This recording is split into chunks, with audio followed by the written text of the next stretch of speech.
Hey, welcome back. Gregory and Paul show. I'm Gregory, Paul. and we break down the latest in SaaS, startups, and of course, AI.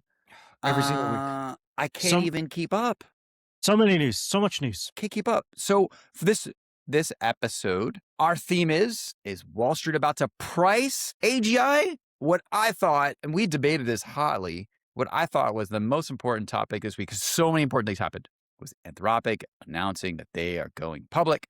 And the reason that I pushed hard for this one, and Paul, you might still disagree, with Anthropic going public, Wall Street is now going to say, like, what do they really value AGI at? What do they value AI at? We had SpaceX go public, and for me, it's a very unique company. Yes, they have an AI division, but they also have a rocket division. They also have a satellite division. They have a Correct. connectivity division. They're probably going to merge a Tesla and have a car division. It's a very different company than a pure play AI lab like Anthropic. And I don't know. I mean, I'm pretty bullish. I think it's going to go public. I think it's going to do well. I think people are going to be excited about buying it. I know, Paul, you might feel a little differently. What do you think about Anthropic going public? Anthropic going, the pricing part is an interesting thing where well, first of all, is Wall Street really good at pricing new stocks going on the market historically? I don't know. Probably not, right? Second thing is the way that if you compare Anthropic to SpaceX, I think is one of one in the world. I agree. There's no competition against SpaceX. No governments, no private companies, nothing that can compete with them for the foreseeable, let's say 5-year future, right? People are trying, but nowhere close. Anthropic, just within United States, there's OpenAI, Google's on their heels. Competitors, right. Competitors. Overseas, there's open source models out of China. This past weekend, there was a model that released by Z.ai that just blew everybody away. That's much cheaper, run on their own custom hardware out of China. So the headwind is massive in the AI industry. I think the comparison to SpaceX is a really good way to discuss this. I actually AI to like compare the two, because like I have the details on the Anthropic IPO. So they're looking for a $2 trillion valuation, which I know is higher than what SpaceX went out at. What SpaceX is trading at today, they're around $1.5 trillion. It's gone down. It's gone up a little bit. And they're trying to raise. They're asking investors. They want investors. Right. This was the thing. They claim they're going to get $200 billion in revenue. And the other one that, like, it was funny, like I kind of joked on it and other people were like, took it seriously, was that they said their TAM is $30 trillion. Do you know how big 30 trillion? Because I had to look it up just to be sure. 30 trillion? 30 trillion TAM. That's like what, GDP of half of the world? Yeah, close. It is the 2026 current estimate of GDP for the United States, $32 trillion. Right. So Anthropic says they're going to make 200 billion and eventually they're going to make 30 trillion. I mean, like, it's interesting how there's people taking this. I just didn't take it seriously. And then I talked to a bunch of people and they were like totally bought it. I was like, whoa, I don't know. What do you think? There's so much things that goes into this number, right? Like they have to invest. They have to invest so heavily into compute. Compute is going to be a massive bottleneck. So like, your top line revenue could be 32 trillion. How much is CapEx? 34 trillion? If that's the case, then like what makes a profitable company? Does it even matter at this point? Okay. Interesting. Right. Profitability has never been an important factor in Before a high-growth tech company. Yeah, but at some point, right. Amazon lost money for like ever. So they like more than 10 years. And everyone always argue, oh, there's all these differences, which is totally true. But they did lose money for a really long time. Yeah, as a stock as well. So it doesn't, profitability, I mean, you bring up a good question, but profitability hasn't necessarily been that important for a high growth company when it's going public. Right. Then my other argument would be they're basically saying token cost, like we're going to have a stranglehold on token cost, right? Like token cost per token pricing has not measurably gone down enough. And they're benchmarking on individual users and also businesses are just going to spend more and more and more on token. I don't know if that's true because like the headwind there is people are already reducing their token cost choosing to use cheaper models, more open source models. Individual users are canceling their subscription. So like there's a lot of going on that's against them in this Yeah. current You've been clear about this. Like market. you think it's a competitive market and they won't be able to hold on to their, like, let's call it leadership Absolutely, yeah, position. absolutely. And like to your original point about Wall Street pricing AGI, I don't think they can do a good job about it because they can't openly say things like we think China is gonna win. I think some VCs can say it, but a They're not lot gonna. of hedge funds, they can't come out and say that to their Well, investors. they got investment. I mean, a lot of them are investors in Anthropic, SpaceX, and OpenAI. I Yeah, mean, isn't anybody with a lot of money invested in those companies? Like yeah. everyone. Like Everybody is invested. seriously, like Yeah, every everybody. family office, hedge fund, major player with like a lot of money has been pitched these companies. Yeah, I don't this is a really hard topic to argue about because I do fundamentally believe in Anthropic and OpenAI model, but I also do as a developer, I believe in open source. And it's extremely unfortunate that America or US AI did not take the stance of open source models. It's extremely unfortunate. Okay, okay, I finally got it to work. So here, Anthropic versus the SpaceX IPO. This is good. So valuation goal. Anthropic's targeting 2 trillion. SpaceX got to 1.75 trillion. So they say they're worth more than SpaceX. Yeah, I Near-term don't know. revenue. Okay, they have way more.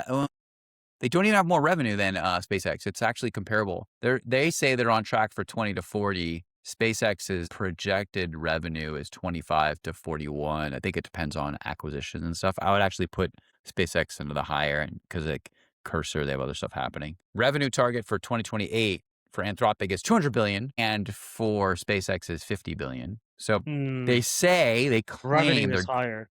or growing much faster. So they're actually quite comparable businesses today, if you could call these numbers comparable. Off by a billion here, a billion there, which is funny. But they're growing faster. Revenue multiple 50 to 100x sales. SpaceX is 40 to 60 sales. Yeah, I so you, I you don't know. Like you said, like okay, so I'm sorry. That's it. You How's asked that? a really good okay. You asked a really good question yesterday, which was I wonder who the largest customers of Anthropic is. Yeah, right? And the reason this matters is like, okay, let's assume I agree with all of this. It's basically equivalent to SpaceX and they're growing faster. Okay, let's use that as the assumption. What would keep all the customers with them? Yeah, So correct. if like this is your argument, I believe, which is like open router, model routing, cheap Chinese models, competition from OpenAI, thinking machines, and whatever the new one is, right? NVIDIA open source stuff, right? There's all kinds of stuff happening. So if you're a big Anthropic customer, why would you not switch from like what I think all believe is ultimately a commodity product, Yeah, right? Like I could just exactly. Yeah, easily just start so how do they keep on? And that's why yesterday I said, who are their biggest customers? correct. Correct. Because my question was like, is it easy for them to switch? Are they like giant hospitals and like pharmaceutical companies? Like maybe that'd be really hard for them to switch. Like sounds like a lot of approvals. I don't know, higher moats. That's what I'm thinking. We know who's not a customer. How about that? Who? U.S. Pentagon? government. Yeah, that's right. Pentagon. Yeah. Hegseth? He's not a customer? Yeah, not a It was kind of customer. mad, huh? Yeah. Secretary of War wasn't quite happy with him. Yeah, Yeah. that actually raises a good point, right? Like, for example, SpaceX sells to governments. They love selling to governments. NASA is a customer. U.S. government, Correct. military, going forward. Governments are amazing customers. That is a moat. Once you sell to America, like the U.S. government, why would they switch? Absolutely, like no reason for them to switch to a competitor. For Anthropic, if they're not selling to governments, how are they going to like? There's no moat. I'm not gonna actually. I'm gonna ask AI like who is do we know? Like you Yeah, said, you should ask. it'll be revealed in the S1. Does not publicly disclose exact figures, cloud platforms and infrastructure partners, Amazon. Okay, public sector, U.S. Department of Defense, tech and enterprise customers, Instacart, Klaviyo, Salesforce, GitLab, IBM, KPMG, Cognizant. I don't know, dude. It's a tough one. Like so. Okay, I think what I can summarize, at least what I see this playing out, is this. I think it's going public. I think people get crazy excited about it. I think it might even surpass the SpaceX IPO in terms of Yeah, enthusiasm, like in the first day, week, right away. And then it remains to be seen, like maybe it'll stay strong until their first earnings call, and they have to keep the revenue going like this. If the revenue goes to what they say it's gonna achieve, like 200 billion, the stock is a moneymaker. But like you say, there's so many questions about like, can they actually achieve that? Is this like defensible? Yeah, like exactly. Like who's buying it, right? Like A16Z tweeted this pretty interesting tweet 3 days ago, I think, 4 days ago, where they're showing this chart of who's like the most adoption, which industry is adopting AI more and more. Legal tech is like the legal tech. Do you want to share that one on the screen? This one's really important, actually. Yeah. Yeah, I know exactly what you're talking about. It's the token usage chart.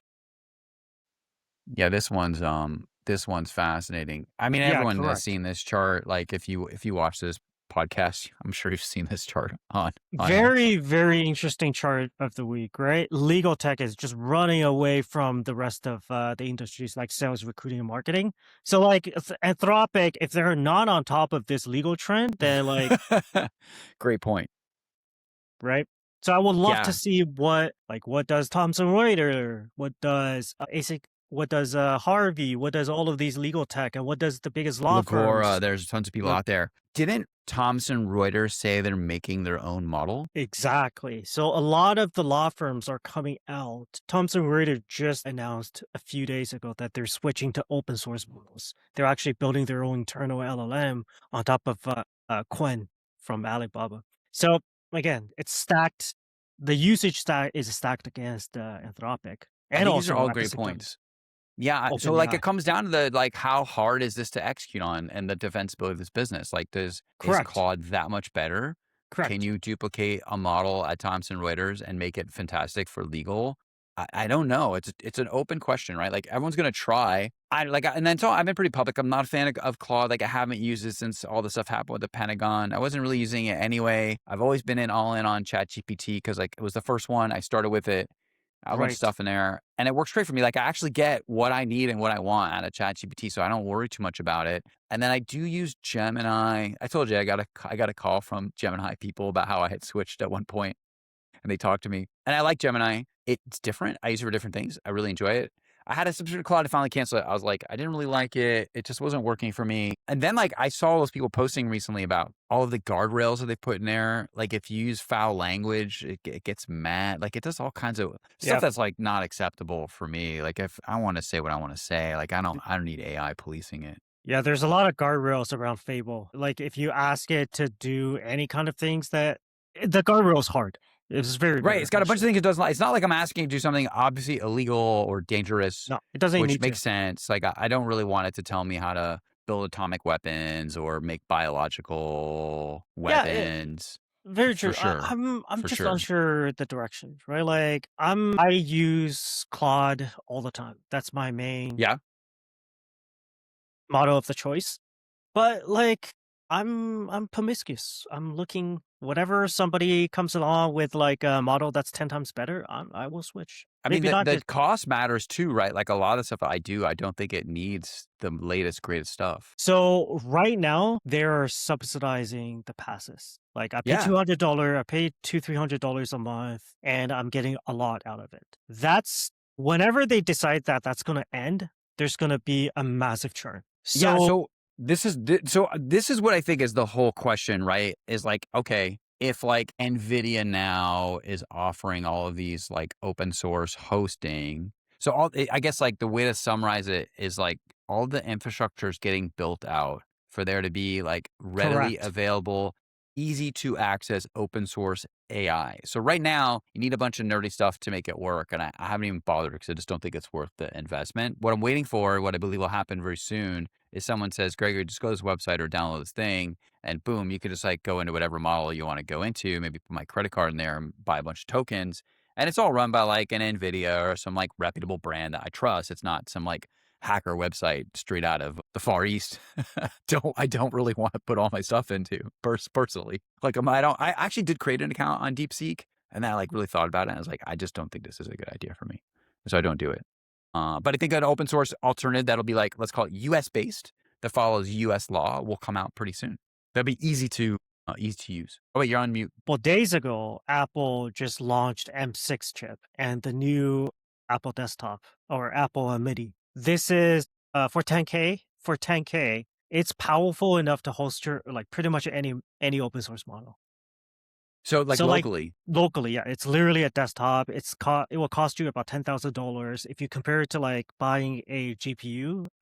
I designed GPU. It's actually a lot of value.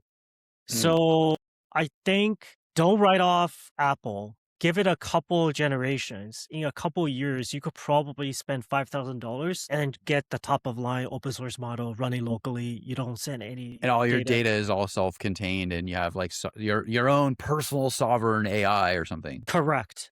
Cool. So that's also coming and coming much faster than I think anybody expects. Yeah, I think you're right. Is that, you know what? We haven't even talked about this, but like, is that going to be the iPhone for AI? Like, I could totally see Apple walk into this market with some massive innovation that Yes. fulfills on exactly the things that the average person wants. I absolutely think so. Because the problem with NVIDIA, so I think NVIDIA is going to capture like the server market, the Hmm. enterprise server market. So Hmm. enterprises are because you don't need the form factor. You can just buy NVIDIA chip for 6,000, half the price of like a Apple computer. But Apple is going to maybe they will crack the consumer market because this makes sense to me. Yeah, like if you had your own AI model on your computer and then your Correct. iPhone like connected to it, which is how Yeah, the yeah, a yeah. normal Everything will normal connect to person's it. going to use it, right? Correct. And then you're doing all your AI stuff like locally, and you're just making slop and making fun of like what I do, make fun of my cousins and kid and like nephews and stuff. I take photos of them and then I like make them funny with AI. Like that's what normal people want to do with this stuff, and that's just all self-contained and like it doesn't go to wherever. Like, I think that's exactly what Exact, people want. 100%. So right now they're targeting like the pro workflows, right? So think of people that's like editing videos, doing animations, Interesting. doing complex data processing. So like they're targeting the prosumer who's willing to spend $10,000 and buy this machine. Very, very soon they're going to target students, let's say. $2,000, get your own AI. You can literally like get a PhD with this Are AI. they pushing all like AI generated movies and stuff? They're dancing around that, but basically they're focusing on the tech specs, which is this machine with the M6 architecture Super is interesting. powerful enough that can run pretty much any open source. You know what? We didn't even have this on our list of topics, but I want to pivot the conversation because, like, did you see this op-ed that appeared in the Wall Street Journal that a lot of people are saying was written by AI from Drunken Miller? Did you hear Yeah, about I this? saw. Yeah, yeah, I Yeah, saw that I on actually think it's a Axel. great transition because, like, we're talking about like AI slop and AI content, and everyone's like upset about it, or a lot of people are upset about it. Jason and Chamath got into it, and I called Jason like the cranky old man, like the idea that this guy wrote it with AI. Like, so what? Like, I don't really care. I think that the AI content stuff is coming. Like, people are just gonna get people. I don't even think it'll matter. And that I even wrote this morning on X. I said, I remember this is gonna sound so ridiculous and date me, but that's good. I remember when everyone DJ'd on vinyl records, and it sounds so stupid. And like, it was like a skill, like it was hard to do. And then CDs came out. And with a CD, if you were DJing between two CD players, there's Yep. automated controls with like the speed and you can blend the music and DJ. And all of the like stupid kids that I knew, like, oh, that's cheating. It's fraud. It's not real DJing. But now fast forward like 25, 30 years later, like the whole idea is just moot. Like CDs don't even exist. If Yeah, you're a it's DJ, you all go on MP3 now. Spotify Yeah, and use AI to create an automated playlist for you that you just play live, and that's it. Like the whole like craft, which sounds ridiculous, like the craft of taking vinyl records and seamlessly mixing them together. Like yeah, yeah, what? yeah. What Why? like that? That's like it's a craft. Like you're some person who's trained for 16 months to produce. Like it's ridiculous, right?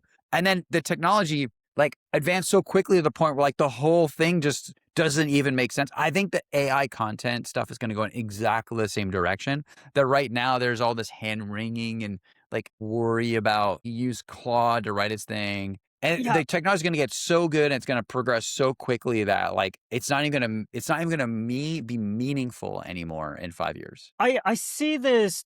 I do see this everywhere. It's like people want things to be difficult because then Yes. maybe it's like social standing. It's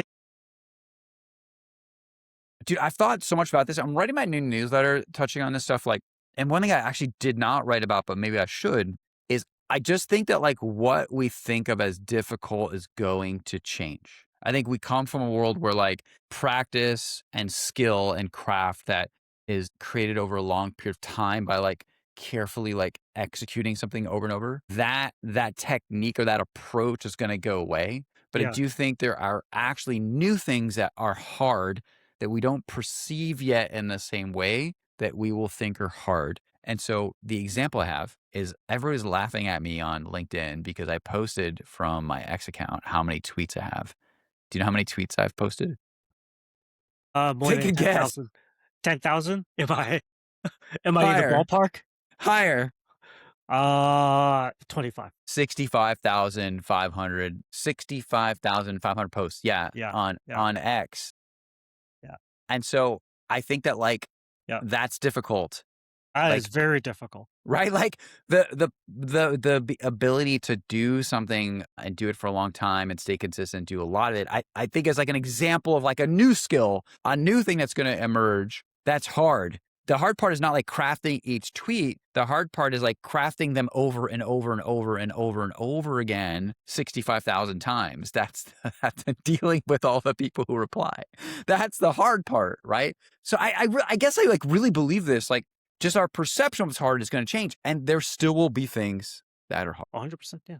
Yeah. I 100% agree with you. It's like, it goes back to like that Rick Rubin kind of mentality, right? Like everything will just become taste.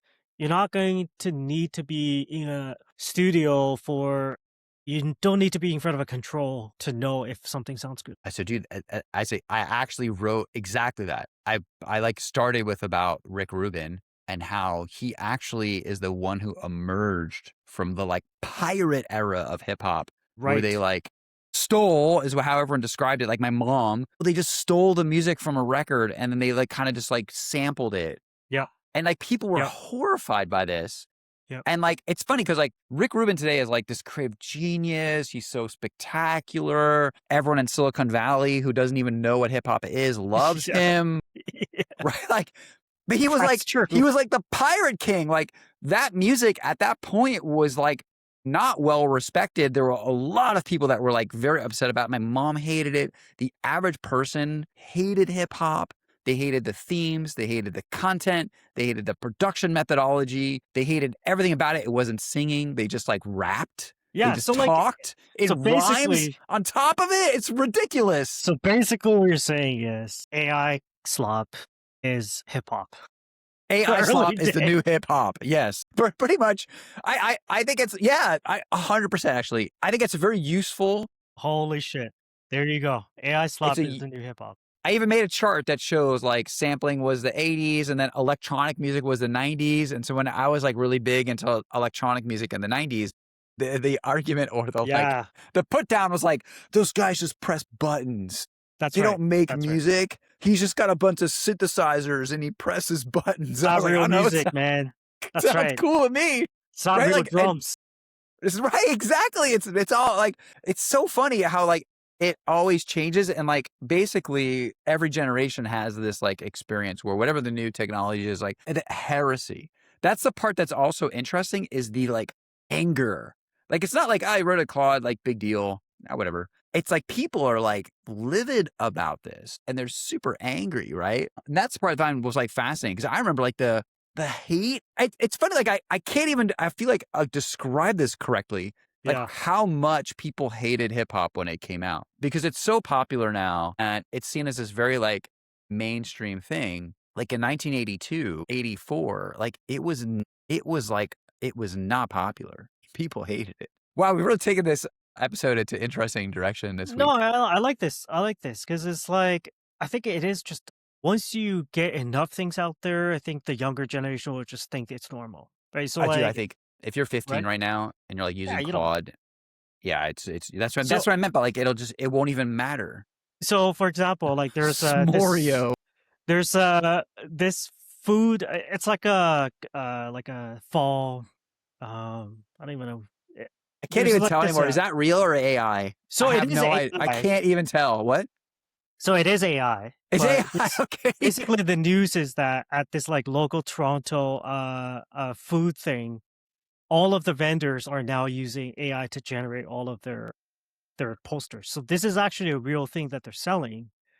Um, and all the posters are generated by AI. So like people I think are it looks mad. red. Smorio. I think the marking's on point. That's what I'm saying. So like people are mad because like people are using AI to do these posters. I don't understand what the backlash is. Dude, I love Biscoff. That's my favorite cookie. I'm dead But do you serious. hold on? But do you love I don't love Smorio as much as I love Biscoff, do you though. love Biscoff's fried Fried chicken chicken. ice No, cream I would sandwich? not eat a Biscoff fried chicken sandwich. But I do love Biscoff. They serve them on Alaska Air. Correct. But Dude, so I saw that like campaign where the vendors are holding signs that says I will not use AI in my store to create signage or whatever. And I posted it on my ex because I was like, this campaign looks like AI. Like they're all done the same way and they're holding these handwritten signs. And I'm like, it's super funny that like the anti-AI campaign looks the most AI generated. To me, I was like, I think I literally started looking at them going like, wait, like they're all done so exactly the same. Fascinating. It's changing so rapidly, right? And I think people really struggle with change. It's just different. They learn something some way and now things are obviously going to be done differently. I like that Druckenmiller about his op-ed in the Wall Street Journal was really unapologetic. Like he's like, I use AI. I can't remember if he said exactly this, but like my kind of like artistic interpretation of it is he's basically saying there's a reason I didn't major in English and I went into finance. Like I don't really care that you English nerds are upset that my writing has some AI artifacts. And like I can't find anybody. That's what I want to make because I want to hear your perspective on this. I can't find anybody who said his thing was factually wrong or his concepts are wrong. They just were upset that like he used, I don't know, an M dash. And if it's not this, then it's that type of phrasing. I think it's people our age building up AI slop has always existed before this generation of AI. Okay. Especially in finance. So like now that I'm thinking back, you know those like random websites you look up a stock and then you click into it. I know exactly what you're talking about. Slop. It's like this stock went up by 5% based on these articles that they've been around for a while. They're like nonsensical. It's been around for like 10 plus years. It's like SpaceX is a great stock because it's a great stock. That's why SpaceX is great, and you should buy it. And if you want to buy it, read our research. Yes, that's right. According to MACD like analysis, this stock is now entering a golden crop. You know what I mean? Like so this. Yeah, they're totally auto-generated slop articles. I know it's been in finance for a long time. Yes, being in finance. I think that's why. People our age with that experience has built up an autoimmune system against the last generation of AI slop, which were terrible. Absolute shit. It's fascinating. There's always some kind like this like brought back all kinds of internet memories. There's always some kind of like slop trend and people do it because it works. Do you remember the dancing cowboy? Exactly. All the ads had the like silhouette. Because they worked. We had like a ton of research on this because we were really against it. We were like, slop and blah, blah. And like they performed. That was a thing we couldn't get over. Totally. It was like, it totally worked. So like really it's just like this pushback against AI slop. I think it's partially people has built up immune system against computer generated content because for the really, really long time. I think that's a really nice way of putting like there's just this cohort of people who are like, I think they have two traits that make for a very interesting type of like form of criticism. They're too much online and they're too serious. They're too serious, correct. Right. I think it's the combination of both. I like the people on X who I chat with who are online all the time and we're like not too serious, or we try not to take ourselves too seriously. Like we think it's all, at least I think it's all a big joke at the end. It's the people who spend all their time online and they're all stressed and like take it all way too seriously, and they're all frustrated that someone wrote an op-ed in the Wall Street Journal and it doesn't, who cares, right? Okay. Hey, I want to hear your perspective on this. The last thing on our doc on the, I would call it Z.ai. You might call it Z.ai. That's right. But I'd like to hear, your perspective on this thing. I didn't hear about it at all, actually. Yeah. Okay. So a couple weeks ago, this anonymous stealth model called Ox Alpha got released on Open Router for free. People could just use this model, use its tokens for absolutely no fee. It basically like stole the entire Open Router AI traffic. I think at one point it got up to like 7 trillion tokens a day. Yeah, something ridiculous. So like one way of thinking about it, first of all, how did a single company provide almost like 7 trillion tokens per day worth of compute? What did they do? They ran on their own hardware. So China has developed a chip that's not NVIDIA to run open source. So they claim. Dun, dun. So they claim. Yeah, it could be NVIDIA. I think they're getting it from Singapore, but it doesn't matter. I don't think they can though. Like 7 trillion tokens is a lot of tokens per day. Yeah, it's enough that like, it's enough that you're like, holy shit. Joking around.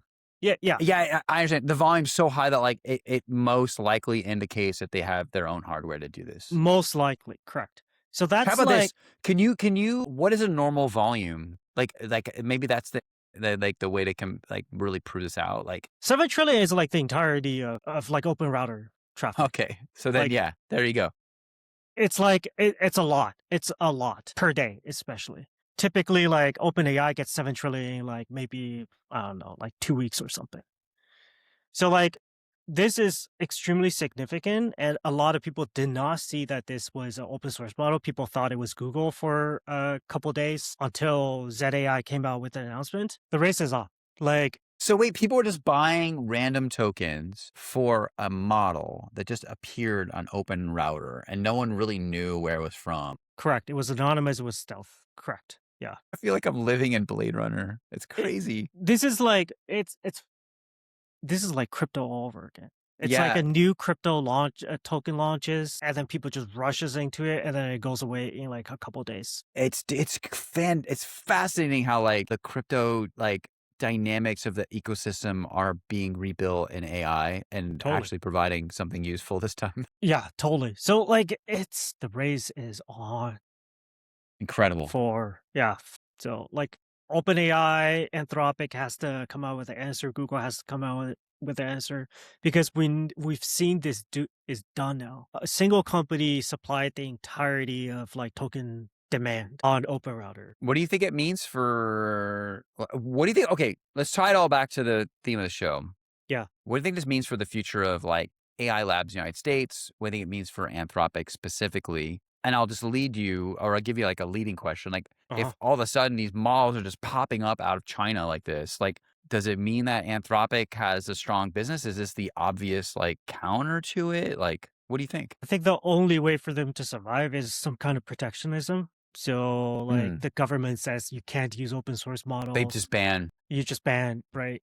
But that doesn't really make sense, because open source models are more secure because they're open. So like there's no incentive for the government to say that they can't. Well, open source models are popping out of China. That's why I already said that. It's kind of sad that US didn't take open source a little bit more seriously. And hardware is a massive moat. So owning your own chips is a massive, massive moat. So assuming this chip is coming out of China, and also Apple is coming out with more and more efficient M6 series chips, NVIDIA obviously will keep going. That's truly currently where all the value is. And the model on top is kind of arbitrary. All right. Final question. Are you going to buy the Anthropic IPO? No, I don't think so. Yeah, I don't think so either. I did start to dollar cost average the SpaceX. I just couldn't figure out. So I tried to short it because I got all excited about like, oh, there's gonna be all the supply comes in the market. And then what happened? It bounced back because everybody thought that was what was happening. And it looks like a bunch of like big hedge funds, big money people have decided to, like, from my perspective, prop up the stock. Like, I just don't think they're going to let it go down below the IPO price for a very long time. So I just gave up thinking like I can game it. And I'm just going to like get into SpaceX because I like you. I truly believe in the long term. They're unique. There's no of other that. competitors in the world that can come nearly as close The to what they're doing. connectivity piece, they can launch the space. They got the Starship kind of working. I don't know if they'll ever get the data centers up there, but like they just have a massive moat that like nobody else will Yeah, be yeah, close to for sure. duplicating. So I really believe in it. Yeah, Anthropic. I don't buy IPOs typically. These are exciting and they're fun to talk about. They get a lot of attention. But I'm just not like, I'm just not really a fan. I'm not really a fan of either of these companies, OpenAI or Anthropic. I think it'll be interesting when they go public. I think it'll unlock a lot of capital, which would be good for startups, and a lot more money will flow back into the ecosystem. So at a high level, I guess like that would be the way I want to end the show on a positive note, is that I'm really excited about all of these IPOs because I think that they unlock a lot more entrepreneurship, Yeah, and that's what I want to see. I fundamentally do believe the value of SPY as a whole is gonna go through the roof because of the efficiency introduced by AI. I agree. I So agree. We talked about just that before. We'll just do that invest. another show. Invest in the S&P 500. I think that is the perfect way to end the show. That is the right advice. The AI will make all of the Fortune 500 way More productive, more profitable. profitable and more efficient. Yeah. All right. Are we done? Yep. All right. See you guys next time.